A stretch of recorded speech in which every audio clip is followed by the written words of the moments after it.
জনগণের ক্ষমতা এবং রাষ্ট্রের ক্ষমতা যারা অবজ্ঞা করার দুঃসাহস দেখায় তারা আহম্মক।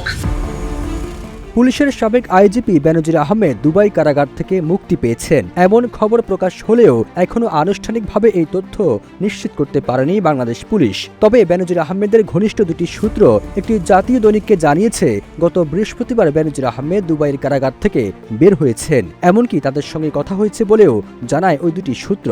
এমন প্রেক্ষাপটে সামাজিক যোগাযোগ মাধ্যমে প্রশ্ন উঠেছে, তবে কিভাবে বেনজির আহমেদকে বাংলাদেশে ফিরিয়ে আনবে সরকার? এমন অবস্থায় পুলিশের সদর দপ্তরের দায়িত্বশীল দুটি সূত্র বলছে বেনজির আহমেদকে ছেড়ে দেওয়া হয়ে থাকতে পারে এমন সম্ভাবনা তারা উড়িয়ে দিচ্ছে না। তবে আজ দুবাইয়ে সরকারের ছুটির দিন হওয়ায় যোগাযোগ কিছুটা বিলম্ব হচ্ছে বলে জানিয়েছে পুলিশের দায়িত্বশীল দুটি সূত্র।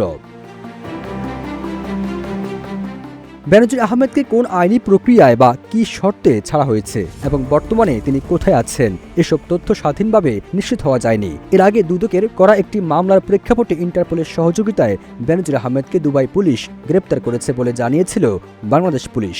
দুদকের মামলা ইন্টারপোলের সহযোগিতায় বেনজিরকে গ্রেপ্তার করা হয়। এ বিষয়ে চলতি বছরের 12 জুন একটি চিঠির মাধ্যমে বাংলাদেশ কর্তৃপক্ষকে অবহিত করে সংশ্লিষ্ট পক্ষ। সবুজ আলম, ইত্তেফাক।